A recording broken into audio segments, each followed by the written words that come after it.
Je vais vous dire quelque chose que je n'ai encore raconté à personne. Le soir où ma belle-fille m'a ordonné de quitter la maison de mon propre fils, je ne me suis pas disputé. Je ne l'ai pas supplié. J'ai simplement dit, très bien, j'ai pris ma valise et je suis parti. Et c'est à ce moment-là, à 67 ans, que j'ai décidé que le respect ne se demande pas. Il se reprend. Quand je suis rentré ce soir-là, dès que j'ai passé la porte du pavillon de la rue des Acacias, j'ai senti que quelque chose n'allait pas. Ce n'était pas le silence normal d'un début de soirée. C'était ce silence lourd où tout le monde se parle sans un mot, où la pièce elle-même retient son souffle pour éviter une scène. Claire mettait la table avec une précision presque théâtrale. Elle allait et venait entre la cuisine et la salle à manger comme si quelqu'un filmait. Assiette alignée au millimètre, couvert parfaitement parallèle, serviette pliée en rectangle net. J'ai compté. 6 couverts. Bonsoir, Claire, ai-je dit. Ses épaules se sont crispées, mais elle ne s'est pas retournée. Elle a juste replacé une fourchette qui n'était pas de travers. Luc était déjà assis. Mon fils. Il regardait son assiette vide comme si quelque chose y était écrit. Quand je suis entré, il m'a lancé un demi-sourire, puis il a baissé les yeux à nouveau. Je me suis avancé pour m'asseoir en face de lui. Ça va, Luc? Salut, papa, a-t-il murmuré. Sa voix avait cette façon fatiguée de glisser sur la table, comme pour ne réveiller personne. Je vivais au rez-de-chaussée depuis 3 ans. Une petite chambre au bout du couloir, ma chambre. Mon lit, ma commode, le fauteuil près de la fenêtre où je lisais le soir. J'avais vendu ma propre maison après la mort d'Élise, ma femme parce que la maison était devenue trop grande pour moi seul et trop pleine de son absence.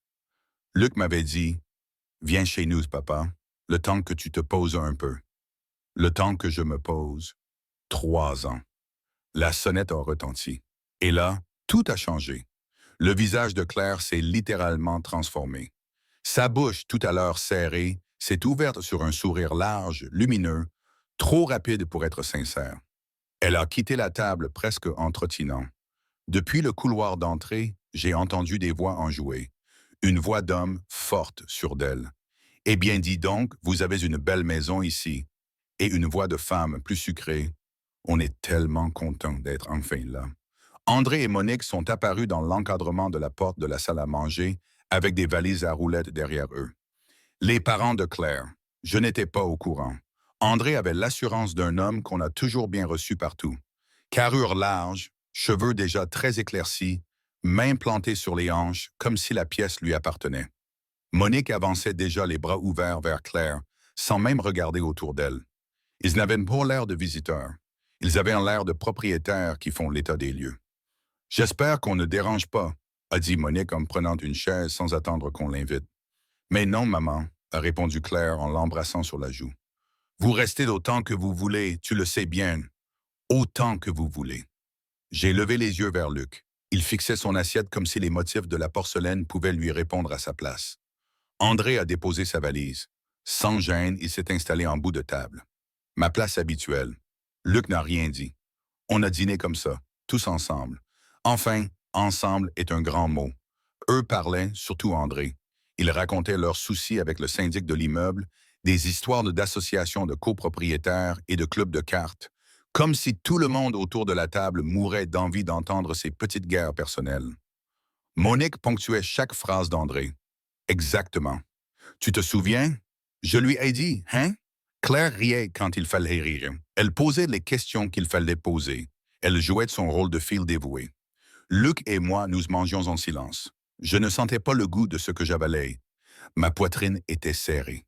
Et je savais que quelque chose avait déjà été décidé sans moi. Au milieu du repas, Claire s'est levée d'un coup. Sa chaise a raclé le carrelage, les bras croisés contre sa poitrine. Elle s'est tournée vers moi pour la première fois depuis que j'étais entré. Henri, mes parents ont besoin d'une vraie chambre. Sa voix n'était pas une demande. C'était une annonce. Je l'ai regardée sans répondre. Elle a continué. Celle du rez-de-chaussée est parfaite pour eux. Il y a la petite salle d'eau attenante.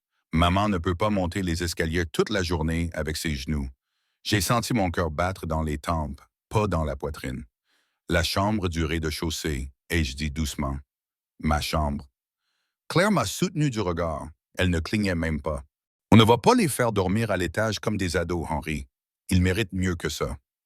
J'ai tourné la tête vers Luc, mon fils, l'enfant que j'ai élevé, seul, quand il n'avait que 8 ans, celui pour qui j'ai travaillé 40 ans sans vacances, celui dont j'ai payé les dettes, les études, les urgences, celui dont j'ai rattrapé les catastrophes, souvent avant même qu'il les appelle des catastrophes. Il n'a pas levé les yeux. J'ai parlé calmement. Je me souviens très bien de ma voix. Elle ne tremblait pas. Claire, tu es en train de me dire quoi exactement? Elle n'a pas hésité une seule seconde. Tu prends tes affaires ou tu laisses la place. Pas, s'il te plaît. Pas, on trouvera une solution. Pomme, c'est temporaire. Prends tes affaires ou sors. Luc n'a rien dit. À cet instant précis, j'aurais pu éclater, crier, rappeler tout ce que j'avais fait pour cette maison, pour eux deux, pour leur mariage, pour le toit au-dessus de leur tête. Je connaissais les chiffres par cœur. L'hypothèque que j'avais rachetée quand ils allaient tout perdre. L'argent du mariage que j'avais entièrement avancé.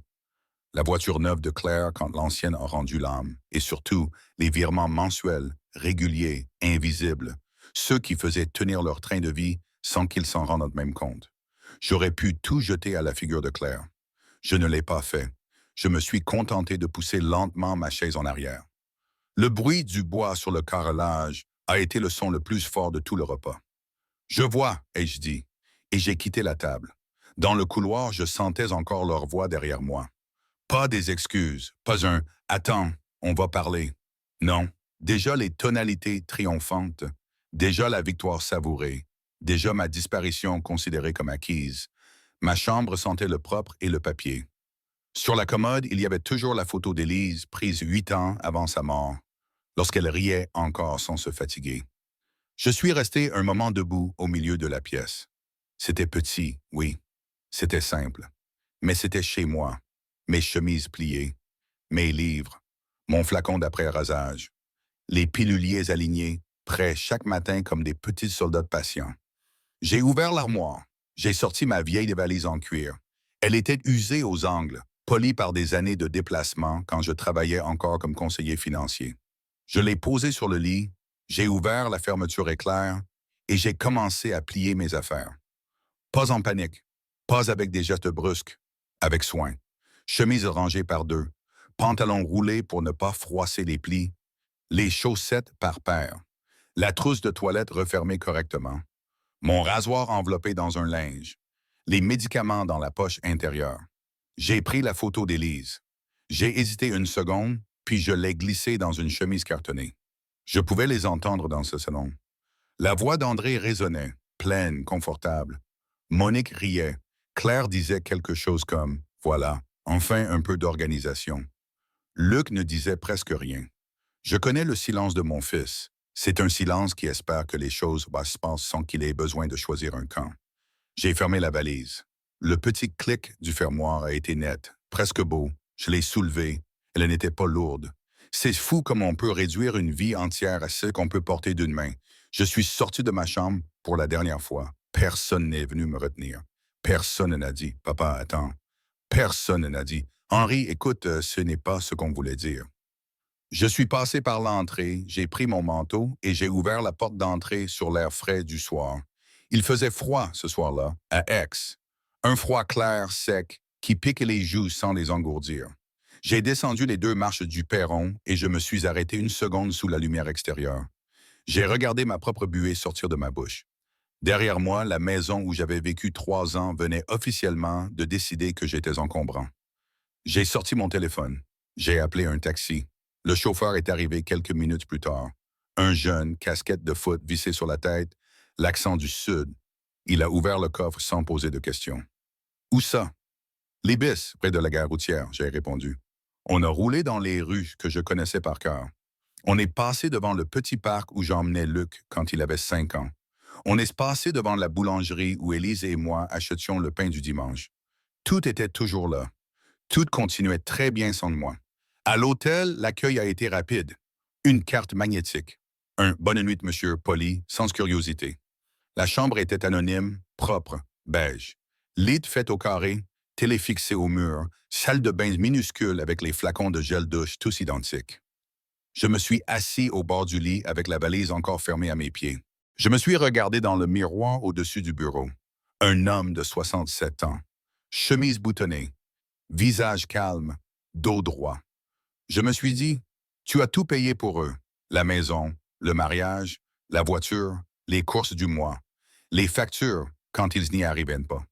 Tu as tiré ton fils du gouffre plus d'une fois sans rien demander en retour. Et ce soir, on t'a parlé comme à un meuble trop vieux dont on ne sait plus quoi faire. Je ne me suis pas senti brisé. Je me suis senti clair. C'était comme si quelque chose en moi, quelque chose de glacé, de solide, venait de se mettre en place. Pas de la colère brûlante, non.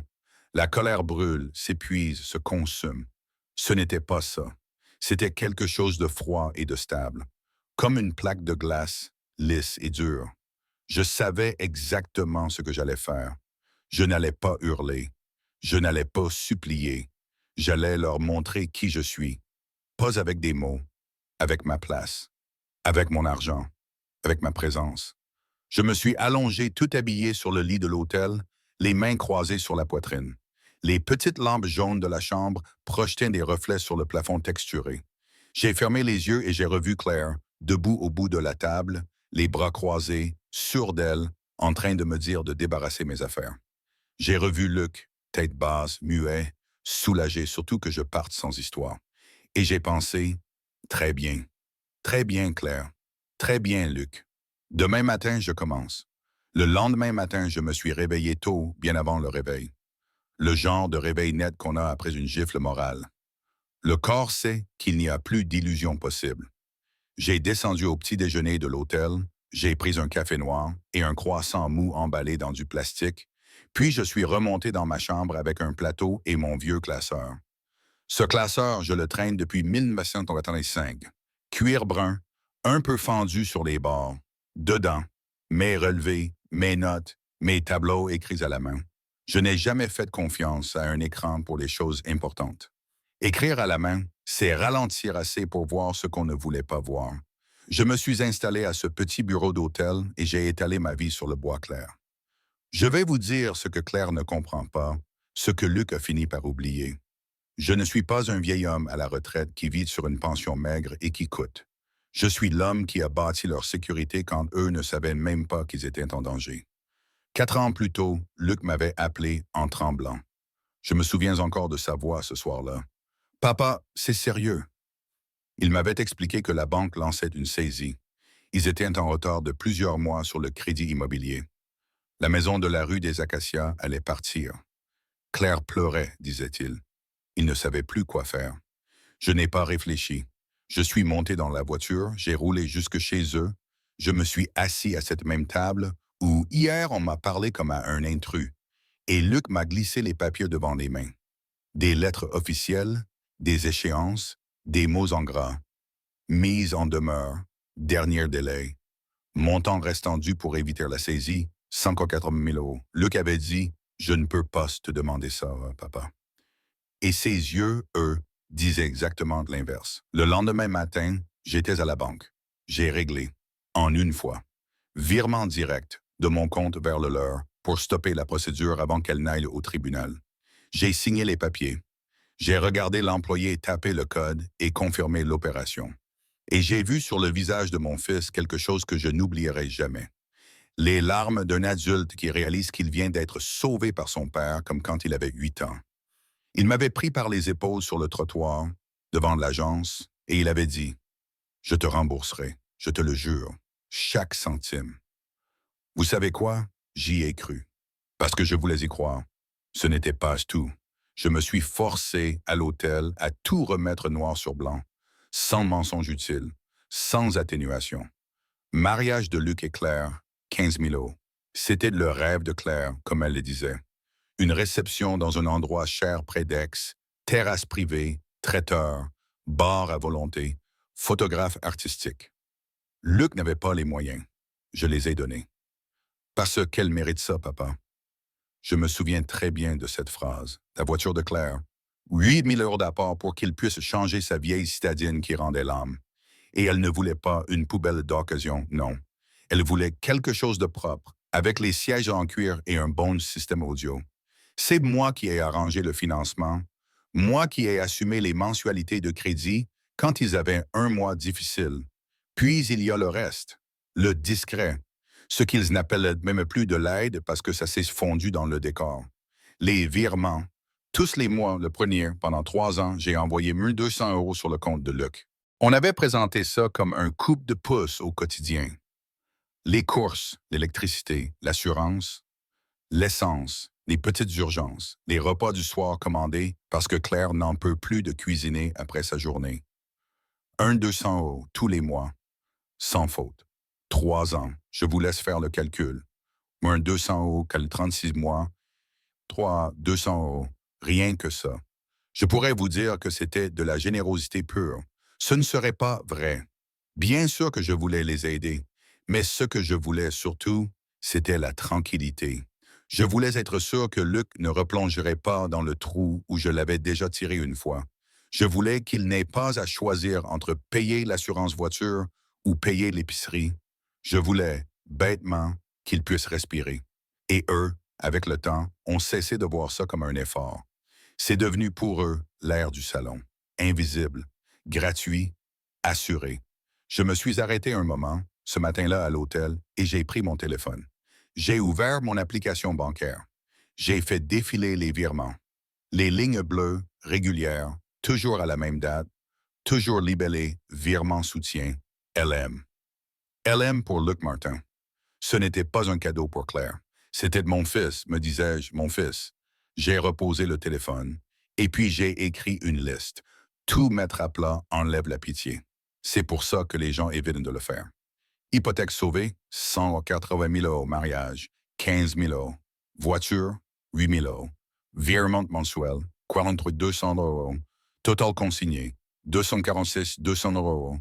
246 200 €. Je n'avais jamais regardé le total avant ce matin-là. J'avais toujours rangé chaque geste dans une case différente. C'est normal, je suis son père. Ce n'est qu'un prêt temporaire. C'est pour leur éviter la honte. Les pères sont très doués pour se raconter des histoires de qui les arrange. En réalité, ce n'étaient pas des services, c'était une structure. J'étais devenu leur pilier invisible. Et la veille au soir, ce pilier-là s'était fait dire « Prends tes affaires ou sors ». Je vous le dis franchement, ce n'est pas l'argent qui m'a blessé. L'argent, j'en ai. Je ne suis pas riche comme les gens des journaux, mais je suis un homme prêt pour sa retraite. J'ai travaillé 40 ans comme conseiller financier. J'ai investi tôt, j'ai acheté des biens locatifs quand personne n'en voulait. J'ai fait attention. Avec Élise, on a vécu en dessous de nos moyens pendant toute notre vie. Résultat, à 67 ans, j'ai plus de 2 800 000 € d'actifs. Des placements boursiers équilibrés entre actions et obligations. Des livrets de garantie. 2 petits appartements loués dans sa périphérie d'Aix qui rapportent un revenu stable tous les mois. De la trésorerie. Une retraite confortable. J'ai fait ce qu'on doit faire. Alors non, ce n'est pas l'argent, c'est le mépris. C'est la façon dont Claire m'a regardé sans même me regarder, comme si j'étais une nuisance logistique. C'est le silence de Luc, ce silence-là, qui n'était pas seulement de la lâcheté. C'était pire. C'était un soulagement. Il était soulagé que je parte sans scène parce que ça lui évitait d'avoir à se lever contre sa propre femme. J'ai senti quelque chose se poser en moi comme une pierre plate. Je ne paierai plus pour qu'on me piétine. J'ai pris une autre feuille. Celle-là n'était pas pour les chiffres. Celle-là était pour le plan. Parce qu'à ce stade, oui, j'avais déjà un plan. Il ne s'agissait pas de vengeance sauvage. Ça, c'est bon pour les gens qui veulent du bruit. Moi, je voulais autre chose. Je voulais leur faire comprendre ce qu'ils avaient jeté. Je voulais leur faire sentir physiquement, concrètement, le poids de ma présence et ensuite le vide quand elle disparaît. Je voulais qu'ils voient que je n'étais pas un vieux corps dans une petite chambre, mais un homme avec des moyens, une volonté et une colonne vertébrale. Mon plan tenait en 3 étapes. Je les ai écrites comme ça. Reprendre une place. Pas demander. Reprendre. Les confronter à la réalité matérielle de ce qu'ils me doivent. Pas seulement en argent, mais en respect. Les laisser vivre avec cette réalité jusqu'à ce qu'ils comprennent d'eux-mêmes, pas en criant, en les laissant regarder. La première étape, je la voyais déjà clairement. Je ne voulais pas disparaître dans un autre quartier. Je ne voulais pas me cacher dans un coin lointain de la ville comme un parent honteux qu'on range derrière un rideau. Non, je voulais rester là où ils vivent, juste là, à portée d'œil. Je voulais qu'en préparant son café du matin, Claire lève la tête et me voie. Je voulais que Luc, en rentrant du travail, croise ma lumière allumée avant même d'ouvrir son portail. Pas pour les effrayer, pour leur rappeler une vérité simple. Je suis là. Je n'ai pas été sorti de ta vie comme on sort un vieux canapé. Je suis ton père. Je suis encore ton père. Et je te regarde choisir qui tu es. Alors j'ai ouvert une carte du quartier sur mon téléphone. Rue des Acacias, le pavillon de Luc et Claire d'un côté de la chaussée, et juste en face, de l'autre côté, la maison bourgeoise qui avait un panneau à vendre depuis des semaines. Je l'avais déjà vu. Tout le monde l'avait vu. Grande maison des années 60, 2 étages, jardin un peu négligé mais pas abîmé, grande fenêtre au rez-de-chaussée donnant pile sur la rue. Je me suis souvenu d'un détail idiot. Ça faisait longtemps que l'annonce était là. Trop longtemps. En général, dans ce quartier, quand une maison reste en vente, ça veut dire que les propriétaires sont pressés de partir. Pressés de partir, ça c'est de la négociation. J'ai souri. Je me suis entendu dire tout haut, seul dans cette chambre d'hôtel impersonnelle. Très bien, on va faire comme ça. À partir de là, tout a cessé d'être brouillard. Je n'étais plus le père humilié d'hier soir. J'étais de retour dans mon domaine, l'organisation, les actifs, la stratégie. J'ai commencé par faire l'inventaire précis de ce que j'avais, au centime près. Compte retraite, environ 520 000 euros. Portefeuille d'investissement, autour de 890 000 euros. Obligations d'État, livret de garantie, dépôts à terme, 340 000 euros. 2 appartements loués, valeur combinée estimée à 580 000 euros, avec un loyer net d'environ 3 200 euros par mois. Liquidité disponible immédiatement. Un peu moins de 470 000 euros répartis entre le courant et l'épargne. J'ai additionné 2 800 000 euros. Je l'ai encerclé 2 fois au stylo. Pas pour me vanter, pour me souvenir, pour me rappeler qui j'étais en réalité, derrière l'étiquette de papier au rez-de-chaussée. J'ai pris une respiration lente. Ensuite, j'ai appelé une agence immobilière. Bonjour, je vous appelle au sujet de la maison en face du 14 rue des Acacias. Est-ce qu'elle est toujours disponible? On m'a passé la commerciale en charge du dossier, une certaine Margot Collin. Voix efficace, polie, énergique. Elle m'a proposé une visite le jour même, en début d'après-midi. Je n'ai pas dit que je connaissais déjà l'adresse par cœur. Je n'ai pas dit que je pouvais presque voir l'allée depuis ma mémoire. J'ai dit, 14 heures me va. À tout à l'heure, Madame Collin. J'ai raccroché. Je suis resté assis un moment, les mains à plat sur le bureau de l'hôtel, à écouter le ronronnement discret de la climatisation. Mon cœur, lui, battait très calmement. J'ai imaginé la scène, pas pour me donner du courage, pour savourer l'exactitude du jet, moi assis dans un bureau placé juste derrière une grande fenêtre donnant sur la rue des Acacias, eux ceux de l'autre côté, dans leur cuisine, dans leur salon, Claire avec son café du matin, Luc encore en pyjama le week-end. Il lève les yeux, il me voit. Je souris, je lève simplement la main. Pas un geste agressif, pas une menace. Juste ceci. Je suis là, je reste. Je ne disparais pas pour te faciliter la conscience. Et à cet instant précis, dans cette petite chambre d'hôtel beige, j'ai compris quelque chose de très simple, de très pur. Je n'avais pas besoin de les détruire. Il suffisait qu'ils me voient vraiment. À 14 heures précises, j'étais devant la maison, celle qui faisait face à celle de Luc. Le soleil de Provence tapait doucement sur les volets verts écaillés. L'air sentait la lavande sèche et la poussière d'été. Les cigales, au loin, tenaient encore leur concert monotone. Tout paraissait immobile, sauf moi. Margot Collin est arrivée pile à l'heure, comme prévu. Une femme d'une 40aine d'années, robe claire, tablette sous le bras, démarche vive. Elle m'a salué avec ce ton des agents immobiliers qui savent reconnaître un client solvable avant même qu'il parle. Monsieur Martin, bonjour, merci d'être venu. Vous allez voir, c'est une maison pleine de potentiel. Potentiel, c'est le mot qu'on utilise pour dire à refaire. Et j'aimais ça. Elle a ouvert la grille rouillée et on a traversé le petit jardin. L'herbe jaunie craquait sous nos pas. La façade était simple. Crépi blanc, volets verts, une grande fenêtre au rez-de-chaussée donnant sur la rue exactement comme dans mon souvenir. De l'autre côté, je pouvais apercevoir à travers les arbres le portail gris clair de la maison de Luc. Je suis resté une seconde à le regarder. Pas longtemps, juste assez pour sentir le calme revenir dans ma poitrine. Margot m'a montré le rez-de-chaussée, la cuisine un peu vieillotte, le salon lumineux, la salle de bain datée. La plomberie est correcte, m'a-t-elle dit, mais la peinture est à refaire partout. J'ai hoché la tête, je n'écoutais qu'à moitié. Ce que je voyais, c'était la fenêtre du salon. Grande, large, parfaite. De là, je pouvais presque distinguer le rideau beige de leur salon. Et à l'étage, ai-je demandé? Elle m'a fait monter l'escalier en bois. 3 chambres, toutes petites, un parquet ancien qui grinçait mes seins, un balcon donnant sur les toits. Tout était modeste et tout respirait la possibilité. Je voyais déjà où mettre mon bureau, ma lampe, ma bibliothèque. Je voyais la table près de la fenêtre, celle où je poserais mes dossiers, celle d'où je regarderais parfois la rue. Vous savez, ah oui, m'a dit Margot, elle reste en vente depuis 6 mois. Les propriétaires sont partis à Paris pour le travail. Ils en ont un peu assez d'attendre.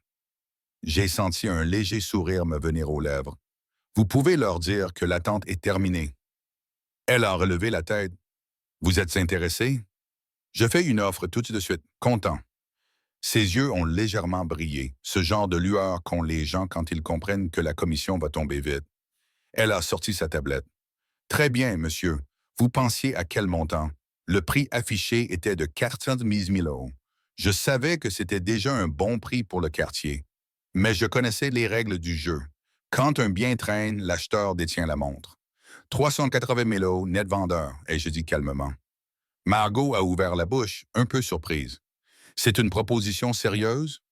Tout à fait. Je signe aujourd'hui, fonds disponibles immédiatement. Elle a pris quelques notes, un peu nerveuse. Je transmets ça dans l'heure. Ils répondront vite. J'ai hoché la tête. Je savais qu'ils accepteraient. Les gens pressés acceptent toujours un peu moins que prévu, juste pour que ça s'arrête. À 19 heures, j'étais de retour dans ma chambre d'hôtel quand mon téléphone a vibré. Un message de Margot. Monsieur Martin, les propriétaires acceptent votre offre. Félicitations. Nous préparons le compromis demain matin. Je me suis contenté d'un merci. Rien de plus. Je me suis levé, j'ai marché jusqu'à la fenêtre et j'ai regardé la lumière orange du soir glisser sur les toits d'Aix. Le jour où Claire m'avait jeté dehors n'avait que 24 heures. Et déjà, j'avais un toit. Mieux encore, le toit d'en face. Je me suis servi un verre d'eau, je me suis assis et j'ai senti quelque chose que je n'avais pas ressenti depuis longtemps. Une paix froide, celle de l'ordre retrouvé. Le lendemain, j'ai signé. Le notaire m'a salué avec cette bienveillance mécanique qu'ils ont tous. Margot souriait. Les papiers, les signatures, les copies. En 20 minutes, tout était plié. Elle m'a serré la main. Vous êtes officiellement propriétaire, Monsieur Martin. Vous comptez faire des travaux? Oui, beaucoup. Et vite. Je peux vous recommander des artisans si vous voulez. Non, merci. J'ai déjà quelqu'un. Et c'était vrai. J'avais appelé Carlos, un vieux contact, un contremaître portugais que j'avais connu sur un chantier d'investissement 10 ans plus tôt. Un homme discret, fiable, qui ne posait pas de questions inutiles. Il est arrivé le lendemain matin avec 2 ouvriers. Quand je lui ai montré la maison, il a soufflé. C'est du solide. Vous voulez en faire quoi, patron? J'ai réfléchi une seconde. Un bureau et une maison qui ne fait pas pitié. Sobre, propre, mais sans ostentation. Il a souri. Ça, c'est comme vous. Je lui ai serré la main. Exactement. On a commencé tout de suite. Les premiers jours, j'ai dormi à l'hôtel. Mais chaque matin, j'étais sur place à 8 heures, café à la main, surveillant les travaux comme un général silencieux. Les murs ont été repeints, blancs cassés. Le parquet poncé, huilé. Les volets changés, un verre olive mat, élégant. Et surtout, la grande fenêtre du salon, remplacée par une baie vitrée neuve, propre, avec double vitrage et rideaux légers. Je voulais que la lumière passe. Je voulais qu'il puisse me voir. Carlos m'a dit un jour, « Vous voulez garder la même disposition? On peut monter un bureau ici si vous voulez. » J'ai pointé du doigt l'espace juste derrière la grande fenêtre. « Ici, la table sera là, avec la lampe. » Il a noté. Pas un mot de plus. Il n'a jamais demandé pourquoi je voulais mon bureau face à la rue. C'est pour ça que je l'aime bien. Il comprend que certaines choses n'ont pas besoin d'explication. Les semaines suivantes ont filé, et chaque jour, à mesure que les murs se couvraient de peinture fraîche, que l'odeur du plâtre neuf remplaçait celle de l'abandon, je sentais quelque chose renaître en moi. Je redevenais celui que j'avais été, précis, patient, méthodique. Les voisins commençaient à remarquer. Un matin, en sortant les gravats, Carlos a croisé Claire devant sa boîte aux lettres. Elle lui a demandé, d'un ton curieux, « C'est vous qui rénovez la maison d'en face? »« Oui, madame. C'est pour le nouveau propriétaire. »« Ah bon? Il est d'ici. Je crois qu'il s'installe bientôt. » Elle a souri poliment. Elle ne savait pas. Pas encore. Mais j'ai su qu'elle finirait par comprendre. Et j'ai attendu ce jour avec la même sérénité qu'un joueur d'échecs avançant lentement ses pions. 3 semaines plus tard, la maison était prête. Pas luxueuse, mais parfaite à mes yeux. Un grand bureau clair, un canapé en cuir brun, des étagères en bois clair, une cuisine simple. J'ai la fait livrer un fauteuil confortable, le même modèle que celui qu'avait Élise autrefois. Je l'ai mis près de la fenêtre. Et sur le bureau, j'ai posé la photo d'elle, dans son cadre argenté. Elle me souriait encore, un peu floue, mais pleine de vie. Quand tout fut prêt, j'ai appelé la compagnie d'électricité, puis la box Internet, puis le service d'eau. Le lendemain, tout fonctionnait. J'ai rendu la clé de l'hôtel, et ce soir-là, pour la première fois depuis longtemps, j'ai dormi chez moi. Le matin suivant, j'ai préparé du café. Je me suis installé à mon bureau, j'ai ouvert mon ordinateur portable et j'ai levé la tête. De l'autre côté de la rue, la maison de Luc. Rideau tiré, fenêtre de la cuisine ouverte. Et soudain, j'ai vu un mouvement. Claire, elle est sortie sur le perron, tasse à la main. Elle a levé les yeux machinalement. Nos regards se sont croisés. Pendant 2 secondes, elle n'a pas compris. Puis son visage a changé. Son sourire s'est figé. Elle a cligné des yeux comme si elle voyait un fantôme. Elle a reculé d'un pas. Sa tasse a tremblé. Et je l'ai vu, je vous jure, lâcher le mug. Il est tombé sur les marches et s'est brisé net. Je n'ai pas bougé. Je suis resté là, assis, paisible, le regard tranquille. J'ai juste levé la main, lentement, dans un salut silencieux. Pas moqueur, pas menaçant. Un salut simple, poli. Le genre de geste qu'on adresse à quelqu'un qu'on connaît très bien, mais qui vous a oublié. Puis j'ai repris ma gorgée de café. Calmement. Et à cet instant-là, j'ai su que le jeu commençait vraiment. Les premiers jours dans la nouvelle maison ont eu le goût d'un étrange calme. Le matin, la lumière entrait par la baie vitrée, pure, dorée. J'entendais le bruit des enfants du voisinage, les voitures lointaines, les oiseaux, et parfois, à travers la rue, une porte qui claque, celle de chez Luc. Je m'étais promis de ne pas espionner. Je n'avais pas besoin de ça. Je n'étais pas un vieil homme aigri derrière ses rideaux. J'étais simplement là, présent, silencieux, et ça suffisait déjà à déranger. Le 3e jour, j'ai vu Luc sortir de chez lui pour aller au travail. Il a aperçu ma voiture devant la maison, puis mon reflet dans la vitre. Il s'est arrêté net. Nos regards se sont croisés à travers la rue. Je lui ai fait un signe de tête, simple, comme autrefois quand il partait au lycée. Mais il n'a pas répondu. Il est monté dans sa voiture, a démarré trop vite, comme si l'air devenait lourd autour de lui. Je savais qu'il en parlerait à Claire. Le soir, les rideaux de leur salon étaient tirés, mais je pouvais deviner leur silhouette se déplaçant. Une ombre gesticulait, l'autre restait immobile. Je n'avais pas besoin d'entendre pour savoir qui criait et qui se taisait. Les jours suivants, la routine s'est installée. Le matin, j'ouvrais les volets, je faisais chauffer de l'eau, je lisais mes journaux, puis je m'asseyais à mon bureau face à la rue. Je travaillais, je classais mes documents, je répondais à des courriels. Pas pour occuper le temps, mais pour retrouver le geste. Et chaque fois que je levais la tête, la maison d'en face était là, comme un miroir. Un miroir qui commençait à se fissurer. Le dimanche suivant, André et Monique, les parents de Claire, étaient encore là. Je les ai vus dans le jardin, assis sur des chaises pliantes, buvant du vin rosé au soleil. Claire riait fort, trop fort. Je me suis demandé combien de temps il compterait sur la patience de Luc avant que la situation n'explose. Ce soir-là, j'ai allumé la lampe de mon bureau et laissé les rideaux ouverts. Une lumière chaude, stable. Une lumière d'homme tranquille. À travers la rue, j'ai vu Claire passer devant sa fenêtre et s'arrêter net. Elle est restée figée quelques secondes, puis elle a tiré ses rideaux brusquement. Je crois que c'est ce soir-là qu'elle a compris que ce n'était pas un hasard, que je n'étais pas parti, que j'étais revenu et que je ne bougerais plus. Une semaine plus tard, j'ai reçu la visite de Maître Robert Chen, mon avocat depuis 15 ans. Un homme discret, précis, sans théâtralité. Il a regardé la maison, puis moi, puis a dit « Vous avez retrouvé de la couleur, Henri. » Oui, un peu. Je lui ai servi un café. Nous nous sommes installés dans le salon. Il a sorti son dossier. Alors, expliquez-moi calmement. Je lui ai tout raconté. Pas avec colère, avec des faits. Les 180 000 € pour l'hypothèque, les 15 000 € du mariage, les 8 000 € pour la voiture, les 43 200 € de virement mensuel. Tout en détail.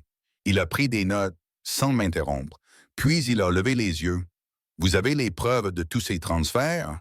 Bien sûr, j'ai tout conservé. Relevé bancaire, SMS de Luc, les remerciements par mail. Il a hoché la tête lentement. Dans ce cas, vous avez une base solide pour une action en remboursement. Ce sont des prêts, pas des dons. Je ne veux pas le ruiner, ai-je dit. Je veux qu'il comprenne.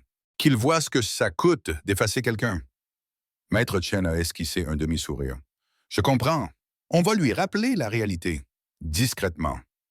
3 jours plus tard, Luc a reçu une mise en demeure officielle. Un courrier d'avocat sobre, poli, irréfutable.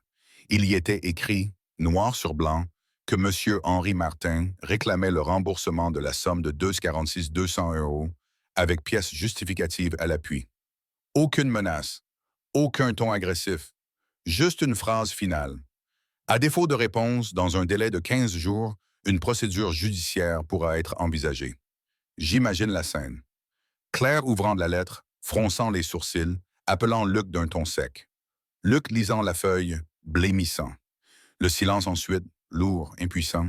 Je les ai vus, ce soir-là, traverser le salon comme 2 fantômes. Les rideaux étaient entr'ouverts. Luc tenait la lettre. Claire parlait vite, les mains agitées. Lui ne disait rien.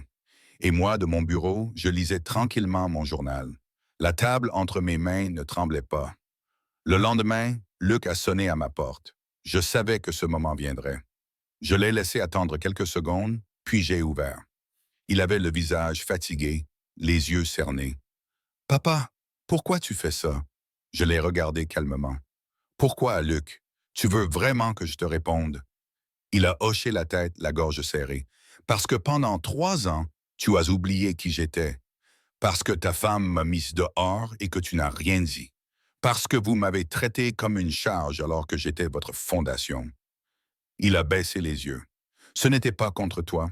Si, exactement contre moi. Et maintenant, je te rends le service que tu n'as jamais eu le courage de te rendre toi-même. Te confronter à tes choix. » Il a voulu parler, puis s'est tu. Je voyais dans son regard cette honte qu'on ne peut pas effacer d'un mot. Une honte qui ne brûle pas, mais qui glace tes sœurs. Il a dit finalement, « On n'a pas ce que cet argent. » Je sais, ce n'est pas de problème. Il a froncé les sourcils. « Alors quoi, tu veux qu'on vende la maison? » Je n'ai pas répondu tout de suite. Je l'ai simplement regardé, puis j'ai dit, « Je veux que tu vives avec la conscience de ce que vaut ce que tu piétines.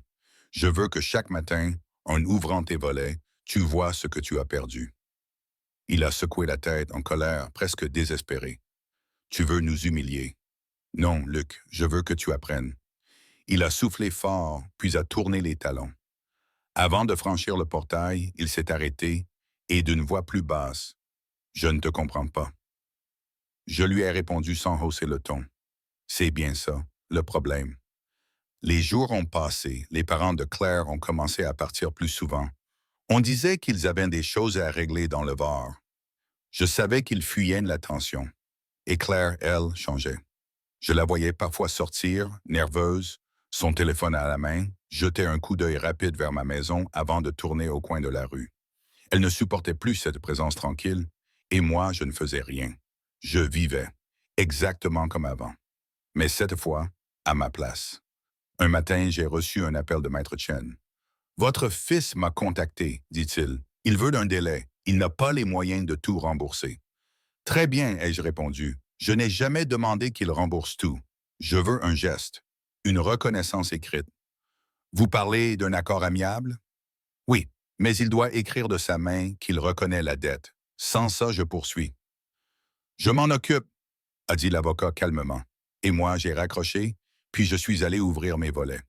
La rue était déserte. Mais la maison d'en face avait l'air plus petite, comme si lentement, le monde autour d'eux se rétrécissait. Le soir, j'ai pris un cahier et j'ai écrit « Le respect, ce n'est pas un don. C'est une dette qu'on entretient ou qu'on perd. » Je ne savais pas encore que cette phrase deviendrait la dernière leçon que je leur donnerais. Mais je savais déjà que la peur avait changé de côté. Ce n'était plus moi, le vieil homme chassé. C'étaient eux, les jeunes, debout dans une maison qu'ils n'osaient plus habiter pleinement, parce qu'en face, un père buvait tranquillement son café.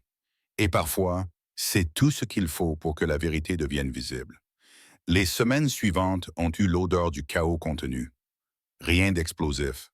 Pas encore, mais on pouvait le sentir. Quelque chose dans la maison d'en face s'effritait lentement, comme un vieux mur qui craque avant de s'effondrer. Je voyais les signes. Les rideaux tirés plus longtemps le matin. Les lumières allumées tard dans la nuit. Les fouets, parfois montant d'un cran avant de s'éteindre brusquement. Et puis les visages, celui de Luc, pâle, creusé, celui de Claire, dur, crispé, toujours sur la défensive. Le 10 mars, je m'en souviens parce que c'était un dimanche, j'ai vu André et Monique charger leur voiture. Valises, sacs, boîtes. Claire faisait semblant de les aider, mais son regard était ailleurs. André m'a aperçu à travers la rue. Je lui ai fait un léger signe de tête.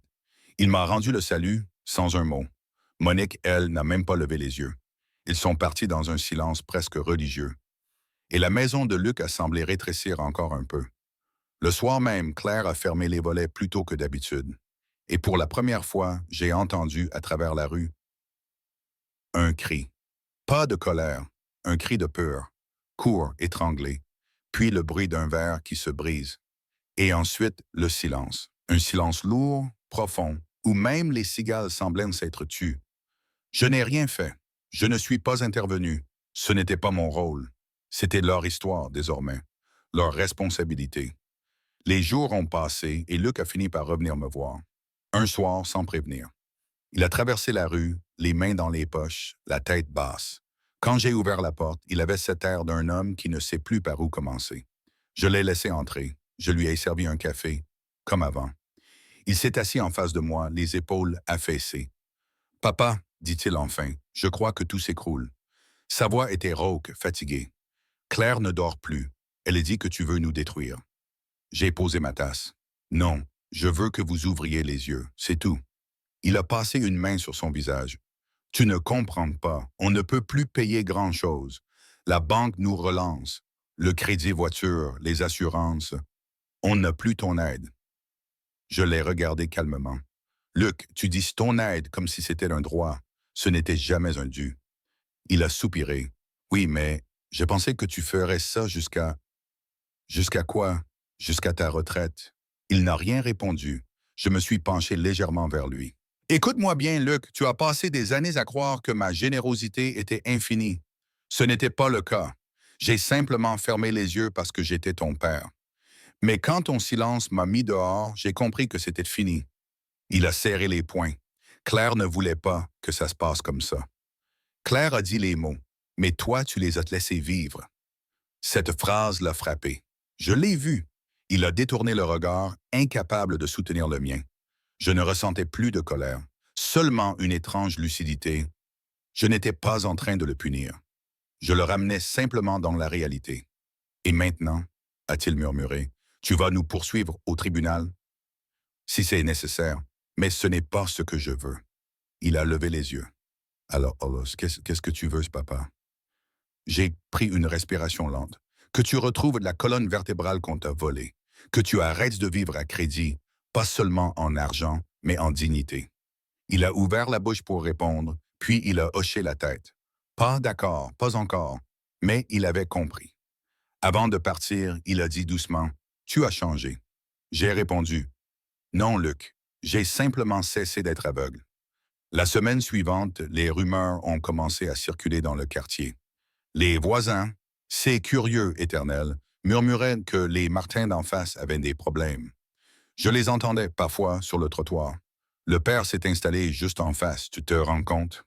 On dit qu'il a racheté la maison exprès.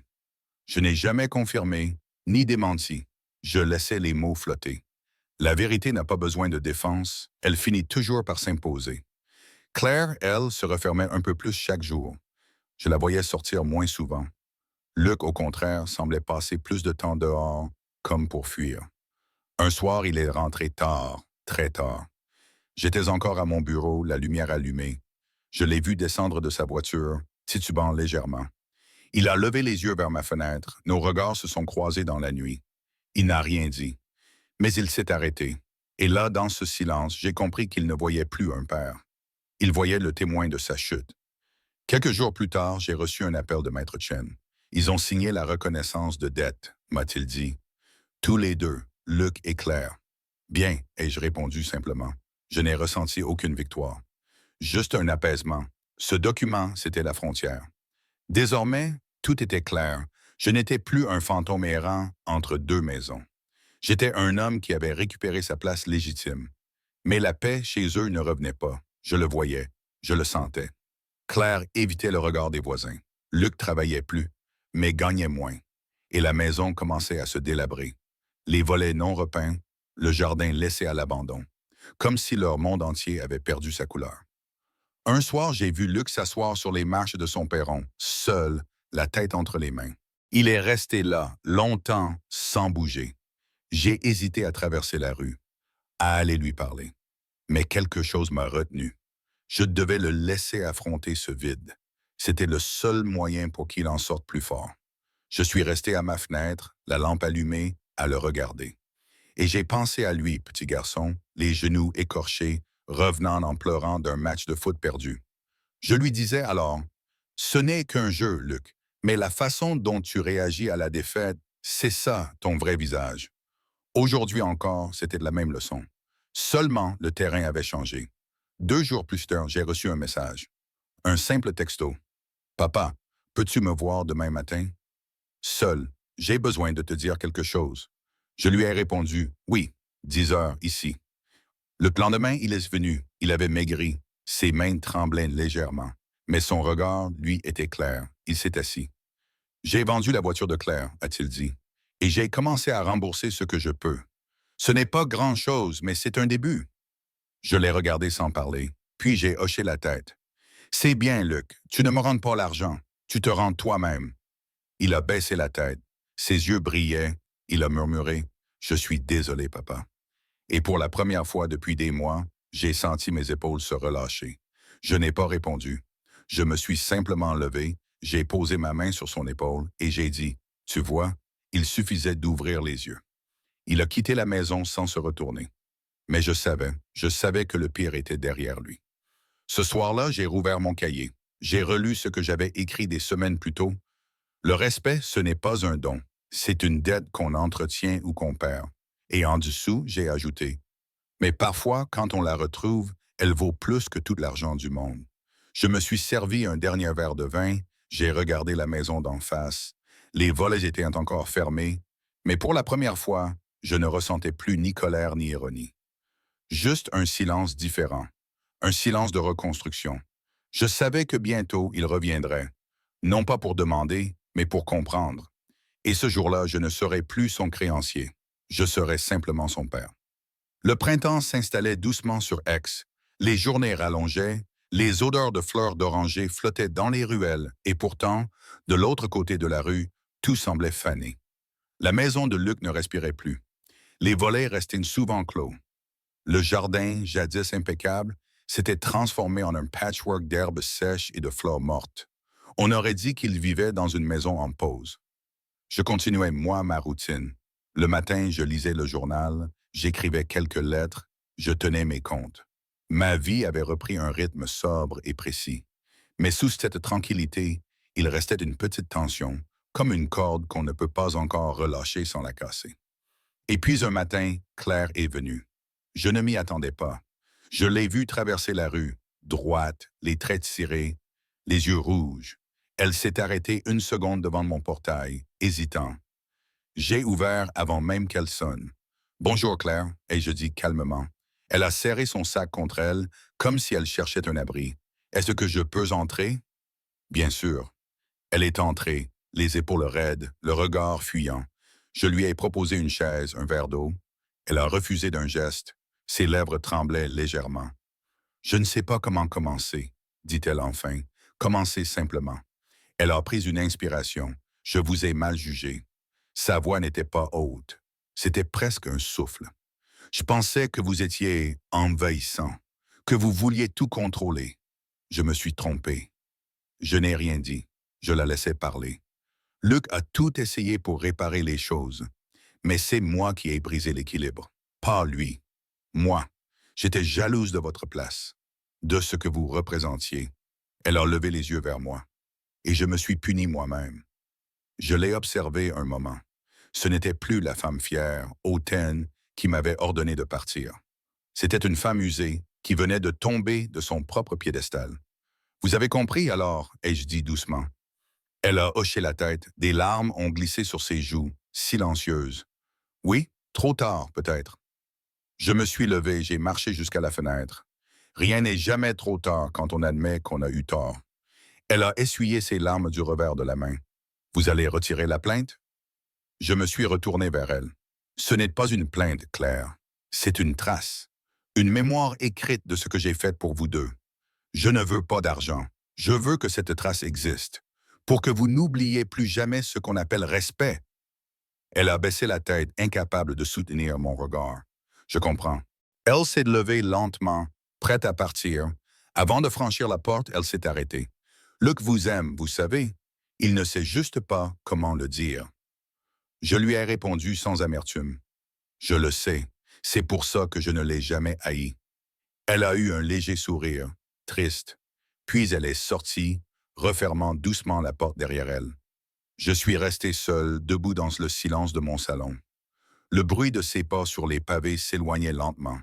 Et pour la première fois depuis des mois, j'ai senti que la colère qui restait en moi commençait à s'évaporer. Pas disparaître, juste s'alléger.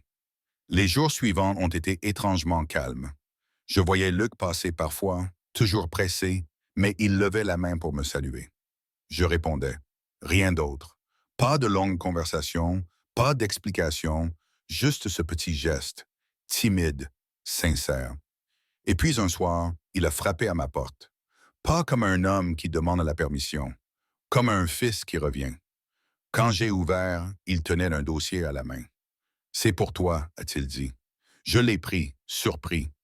À l'intérieur, il y avait plusieurs feuilles, un plan de remboursement, signé de lui, et une lettre manuscrite. J'ai commencé à lire. L'écriture était hésitante, les mots simples.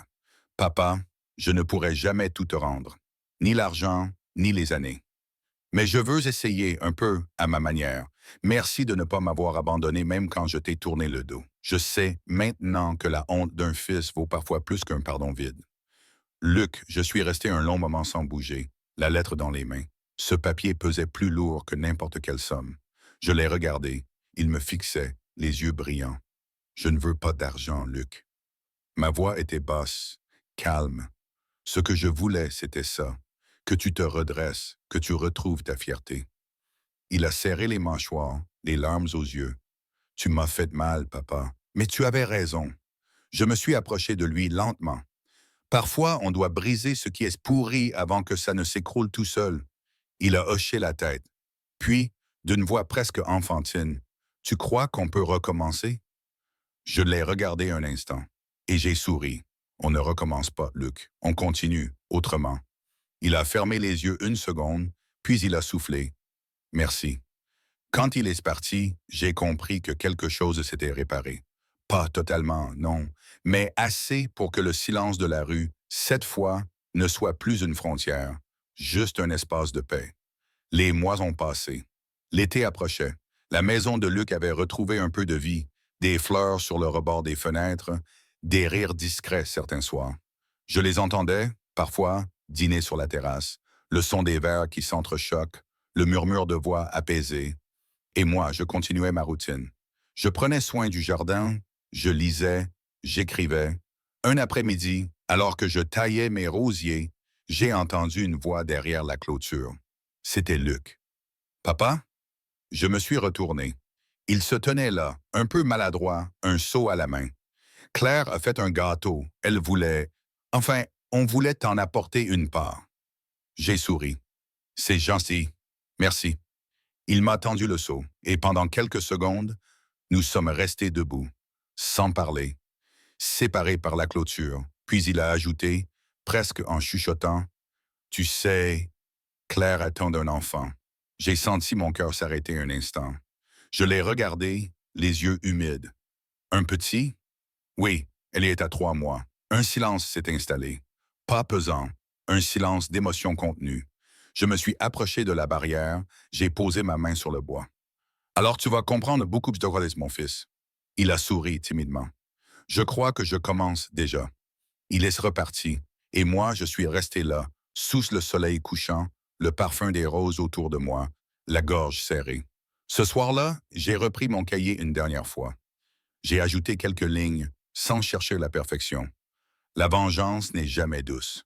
Ce qui apaise, c'est la vérité. Et parfois, elle se dit sans un mot. Il suffit d'être là, debout, jusqu'à ce que ceux qu'on aime se souviennent pourquoi. Je l'ai refermé doucement. Et pour la première fois depuis longtemps, j'ai dormi sans rêver d'eux, parce qu'ils étaient enfin revenus dans ma réalité. 9 mois ont passé, l'été s'est éteint, l'automne a peint les platanes de cuivre et d'or, et la Provence a retrouvé son calme après les chaleurs lourdes. De ma fenêtre, chaque matin, je voyais la lumière glisser sur les tuiles du toit de Luc. Une maison redevenue vivante. Les volets étaient ouverts. Les rires d'enfants ne tardaient plus. Et dans ce rire, même l'air semblait plus doux. Le jour où le bébé est né, il pleuvait. Une pluie fine, rare ici, comme une bénédiction. Luc m'a envoyé un message court, sans fioriture. Elle est là, une fille. Elle s'appelle Élise. J'ai relu le prénom 3 fois. Élise, le même nom que sa mère. J'ai senti quelque chose remonter dans ma poitrine, un nœud ancien se défaire doucement. J'ai répondu simplement, « Bienvenue à elle, et bravo à vous deux. » Puis je me suis assis longtemps dans le fauteuil près de la fenêtre. La pluie glissait sur la vitre entraînée transparente. Et pour la première fois depuis des années, j'ai laissé les souvenirs revenir sans douleur. Le lendemain, Luc est venu. Pas seul. Claire tenait le bébé dans ses bras, enveloppé dans une petite couverture rose. Ils ont traversé la rue sous un ciel gris, les pas prudents. Quand j'ai ouvert la porte, une odeur de savon doux et de lait chaud a rempli mon entrée. Claire a levé les yeux vers moi, timide, presque enfantine. Elle voulait rencontrer son grand-père, a-t-elle murmuré. Je n'ai rien dit. Mes mains tremblaient. Elle m'a tendu le bébé, lentement. Je l'ai pris, maladroitement, comme on prend quelque chose de trop précieux pour être vrai. Son visage était minuscule, paisible. Ses yeux à peine entr'ouverts cherchaient de la lumière. Je l'ai tenu contre moi, et tout le reste, l'humiliation, la colère, la solitude, s'est effacé d'un seul coup. Luc me regardait. Je voyais dans ses yeux la reconnaissance que je n'avais plus osé espérer. Il a dit simplement, « Elle portera ton prénom comme deuxième nom, Élise Henriette. » J'ai souri. Pas un sourire de victoire. Un sourire d'homme fatigué qui comprend que tout ce qu'il a traversé n'était pas vain. « Merci », ai-je dit. Un seul mot. Mais il contenait tout. Ils sont restés un moment. Claire, silencieuse, m'a aidé à poser la petite dans mes bras. Luc s'est promené dans la maison du regard, attentif à chaque détail, comme s'il la redécouvrait. « Tu as refait les peintures », a-t-il dit doucement. « Oui, et j'ai gardé la lampe d'Élise ici. Je lui ai montré la petite lampe en porcelaine sur la table. Elle aimait cette lumière douce. Elle disait qu'elle faisait la paix avec les murs. » Il a hoché la tête. Un silence long, mais paisible, s'est installé entre nous. Pas celui des rancunes, celui de deux hommes qui n'ont plus besoin de parler pour se comprendre. Claire s'est levée. On doit y aller, la petite doit dormir. Elle m'a regardé droit dans les yeux. « Merci, Henri, pour tout. » Sa voix ne tremblait pas cette fois, et j'ai su qu'elle le pensait vraiment. Quand ils sont partis, la porte s'est refermée dans un souffle, et j'ai senti ma maison plus pleine qu'elle ne l'avait jamais été. Parce que, pour la première fois, elle abritait à nouveau quelque chose qui ressemblait à de l'amour. Les jours suivants ont pris un rythme nouveau. Je ne les voyais pas chaque jour, mais je savais qu'ils étaient là. Parfois, en fin d'après-midi, Luc traversait la rue avec la petite dans les bras. On restait sur le perron à discuter quelques minutes. Des banalités, souvent. La météo, les travaux, les nuits blanches. Mais ces banalités-là, après tout ce que nous avions traversé, valaient de l'or.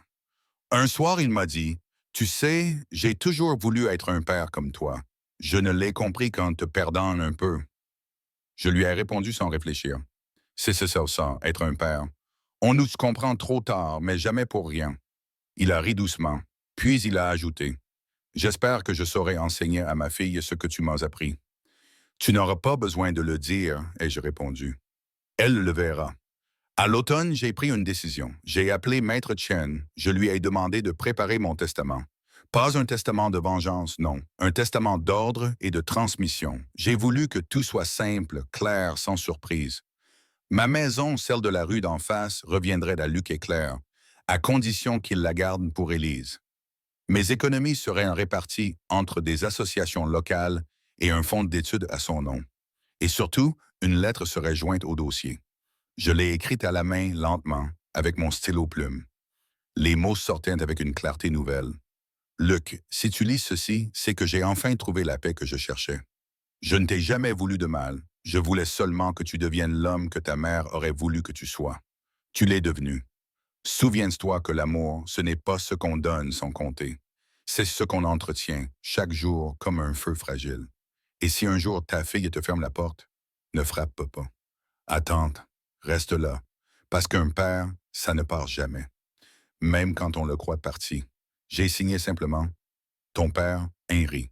Le soir où j'ai fini la lettre, j'ai ouvert les volets. Dehors, la rue était calme. De l'autre côté, les lumières de leur salon filtraient à travers les rideaux. J'ai aperçu Claire tenant la petite dans ses bras, Luc à côté d'elle. Il riait doucement. J'ai senti mes yeux s'humidifier. J'ai murmuré tout bas. Voilà, c'est ça, la paix. Je me suis assis à mon bureau, le même où tout avait commencé. La lampe d'Élise diffusait sa lueur douce. Le carnet était ouvert à la dernière page. J'y ai ajouté une dernière phrase. Le respect qu'on m'a refusé m'a appris la valeur du silence. Et le silence, à son tour, m'a rendu mon fils. J'ai refermé le carnet. J'ai éteint la lampe. Et dans la pénombre tranquille de la maison, j'ai compris que tout ce que j'avais bâti, la colère, la patience, la vérité, avait servi à une seule chose, redonner un nom au mot famille. Des mois plus tard, une petite fille courait dans mon jardin. Ses rires résonnaient sous le ciel bleu d'Aix. Luc et Claire la regardaient jouer. Elle s'arrêtait parfois, me lançait un papy Henri avant de repartir en riant. Et chaque fois, ce mot effaçait une cicatrice. Je la voyais courir, les bras ouverts, légère, libre. Et je me disais, c'est pour ça que j'ai tenu. Pas pour prouver, pas pour vaincre, mais pour qu'un jour le monde recommence à rire autour de moi sans que ça fasse mal. Le soleil se couchait lentement. Luc s'est approché, a posé une main sur mon épaule. « Tu sais, papa, elle t'adore. » J'ai souri sans le regarder. « Alors tout est en ordre, mon fils. » Et nous sommes restés là, côte à côte, en silence, à regarder la petite Élise courir entre les fleurs du jardin. Le vent portait les rires jusqu'aux collines. Et je me suis dit que parfois, la plus belle revanche, c'est simplement d'être encore là, debout, vivant et en paix.